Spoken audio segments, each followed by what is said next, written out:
존경하는 국민 여러분, 국민의힘 원내대표 권성동입니다. 오늘 더불어민주당은 의원총회를 열어 한덕수 대통령 권한대행에 대한 탄핵 소추안을 발의하기로 했습니다. 지난 15일 이재명 대표는 너무 많은 탄핵은 국정 혼선을 초래한다면서 권한대행에 대해 탄핵을 하지 않기로 국민 앞에서 약속했습니다. 아울러 정부와 국회가 함께하는 국정안정협의체 구상도 제시했습니다. 그런데 이런 약속을 한 지 열흘도 지나지 않아 완전히 뒤집어버리고 다시 탄핵안을 남발하고 있습니다. 민주당에게 묻겠습니다. 열흘 전 국정안정을 위해 협력하겠다는 약속은 도대체 무엇입니까? 정부와 여당 그리고 국민을 기만하는 보이스피싱이었습니까?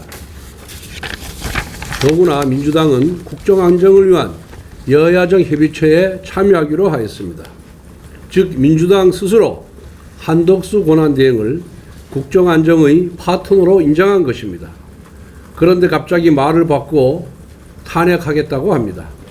이런 자아분열적 행태를 도대체 어떻게 변명하시겠습니까? 민주당의 권한대행 탄핵안은 헌법마저 무시하는 입법 독재의 절정입니다. 헌법에서 보장하는 권한대행의 제2요구권 행사 기한이 1월 1일까지인데 민주당 멋대로 12월 24일이라는 날짜를 못 받고 민주당의 뜻에 따르지 않는다고 탄핵까지 하겠다는 것은 이제는 170석의 의석으로 헌법 위에 군림하겠다는 것입니다. 대통령 권한대행은 대통령에 준하는 지위이므로 탄핵을 위해서는 대통령에 대한 탄핵 요건과 동일해야 합니다. 따라서 탄핵안에 대하여 국회에서 2분의 1 이상의 찬성이 있다고 하더라도 이는 명백한 헌법 위반이므로 한덕수 권한대행은 지금과 똑같이 국가와 국민을 위해 직무를 변함없이 수행해야 합니다. 무엇보다 한덕수 권한대행 체제는 경제, 외교, 안보 차원에서 매우 중요합니다. 이미 정치적인 불확실성은 경제 전반에 먹구름을 들이고 있습니다. 한국은행은 내년도 1%대의 낮은 경제 성장률을 시사했고 중소기업 중앙회는 최근 수출 중소기업 10곳 중 3곳이 수출 피해를 보고 있다고 밝혔습니다. 환율은 한덕수 권한대행 탄핵을 시사하는 것만으로 더욱 불안정해질 것입니다. 대신인도 하락 역시 면치 못할 것입니다. 그 피해는 고스란히 국민 몫입니다. 정부는 경기 활성화를 위해 내년도 예산의 75%를 상반기에 배정하겠다고 했습니다. 이재명 대표의 추경 논의조차 적극 수용했습니다.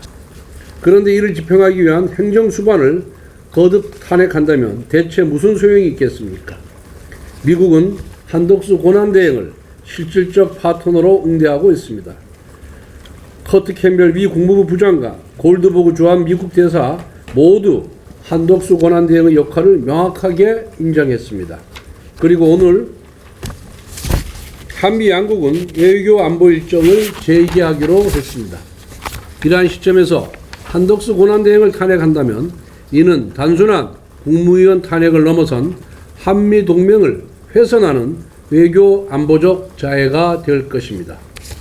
그리고 이재명 대표는 지난 2017년 대선 후보 경선에서 주한미군 철수도 각오해야 한다고 주장한 바가 있습니다. 그리고 2021년에는 해방 전후의 미군에 대해서 점령군이라는 표현까지 불사했습니다. 이처럼 대외 인식이 편향적이고 극단적인 야당 대표가 미국이 인정한 외교 파트너인 한덕수 대행 체제를 와해시킨다면 우리 국민과 미국 정부 그리고 국제사회는 깊은 의구심을 보낼 수밖에 없을 것입니다. 이번에 권한대행을 탄핵시킨다면 이후 민주당은 경제부총리, 교육부총리 등 차기 권한대행에 위치해 있는 국무위원을 겁박하고 그 겁박을 들어주지 않으면 차례차례 탄핵시킬 것입니다. 실제로 민주당 원내대변인은 장관 5명을 탄핵시키면 국무회의 의결을 못한다면서 국무위원 동시 탄핵 가능성까지 시사했습니다. 국정 마비를 넘어서 국정 초토화를 노골적으로 선언한 것입니다. 그리고 민주당이 이처럼 탄핵을 서두르는 이유는 단 한 가지입니다. 바로 이재명 대통령 만들기 때문입니다. 만에 하나 조기 대선이 이루어지면 선거를 통해서 이재명 대표의 사법 리스크를 덮어버리겠다는 심산입니다. 지금 이재명 대표가 사법 리스크에 쫓기고 있기 때문에 민주당은 더욱 조급하게 탄핵안을 남발합니다. 정부를 실질적으로 와해시켜 대선 국면을 유리하게 이끌어 보겠다고 하는 것입니다. 역사는 되풀이되지는 않지만 가르침을 준다고 했습니다. 1933년 히틀러는 수권법을 제정하여 행정부가 의회로부터 입법권을 탈취해 갔습니다. 이것은 본격적인 나치 독일 체제의 신호탄이었습니다. 지금 민주당은 탄핵이라는 카드로 행정부를 와해시키고 있습니다.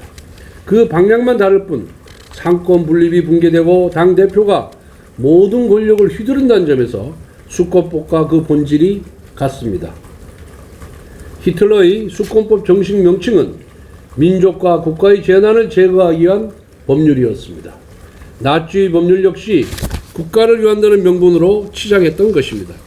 지금 민주당의 광면에 찬 폭주는 그 어떤 이름과 명분으로 꾸민다 해도 상권 분립의 붕괴와 이재명 유일체제로 귀결될 것입니다.